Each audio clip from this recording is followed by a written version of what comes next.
લુણાવાડામાં જીબીએસના શંકાસ્પદ કેસો સામે આવતા તંત્ર સતર્ક બન્યું છે।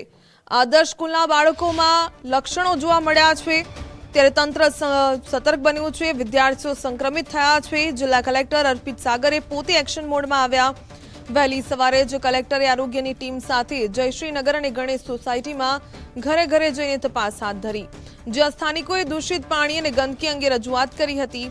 કલેક્ટર અર્પિત સાગરે લુણાવાડા જનરલ હોસ્પિટલમાં સારવાર હેઠળના ફૂડ પોઈઝનિંગ ગ્રસ્ત બાળકોની પણ મુલાકાત લીધી। હાલ તો રોગચાળાને ડામવા તંત્રે સોમવારથી 33 જેટલી શાળાઓમાં તબીબી ટીમો તૈનાત કરી છે। સેમ્પલિંગ અને સ્કેનિંગ હાથ ધરવાનો નિર્ણય કરવામાં આવ્યો છે। તેમજ સાવચેતીના ભાગરૂપે તમામ શાળાઓમાં મધ્યાહન ભોજન અને કેન્ટીન બંધ કરાવી ફૂડ એન્ડ ડ્રગ વિભાગ દ્વારા ખાદ્ય સામગ્રીના સેમ્પલ લઈને કાયદેસરની તપાસ શરૂ કરી છે। મહીસાગર જિલ્લામાં જો જેબીએસના કેસીસ મળ્યા હતા, તો આ પછી હેલ્થ ટીમની કામગીરી ચાલે છે। આજની વિઝિટ આ લીધે જ હતી। હેલ્થની ટોટલ 21 ટીમ્સ અહીંયા લુણાવાડામાં કામ કરે છે।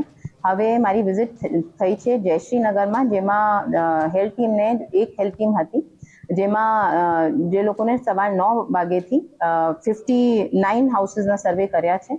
અને જો કોઈ બાળક કે માણસ હાઉસ ટુ હાઉસ થયા છે અને કોઈને પૂછવામાં આવ્યા છે કે કોઈને કઈ બીમારી કે કોઈ સિમ્ટમ્સ છે, તો જો જ્યાં જ્યાં સિમ્ટમ્સ મળે છે ત્યાં ત્યાં એમને હેલ્થ ટીમ ચેક કરે છે અને જો જરૂર પડે હોસ્પિટલમાં પણ મોકલે છે। બીજું ગણેશ સોસાયટીમાં પણ મારી વિઝિટ થઈ હતી, જેમાં 61 હાઉસીસના સર્વે થઈ ગયું છે હવે સુધી। મહીસાગર જિલ્લામાં 6/8/2026ના રોજથી શંકાસ્પદ જીબીએસના શંકાસ્પદ કેસોની જાણ થતાં આરોગ્યની ટીમ આ બાબતે સર્વેલન્સની કામગીરી કરી રહી છે। સાથે સાથે માન્ય કલેક્ટર સાહેબ અને માન્ય જિલ્લા વિકાસ અધિકારી સાહેબના માર્ગદર્શન હેઠળ એની સૂચનોનું પાલન કરી રહી છે। સાથે કલેક્ટર સાહેબ અને ડીડીઓ સાહેબની અને અન્ય અધિકારીઓની સંયુક્ત ટીમો દ્વારા સ્કૂલોની અંદર પણ વિઝિટ કરવામાં આવી છે અને એ બાબતે કયા પ્રકારની કાળજી લેવી એ બાબતનું પણ સ્કૂલોને સૂચન કરવામાં આવ્યું છે। સાથે સાથે ત્યાંના પણ જે ખાવા માટેનો મીન્સ ભોજન બનાવવા માટેની સાધન સામગ્રી રાખેલી છે તેના પણ સેમ્પલ લેવામાં આવ્યા છે।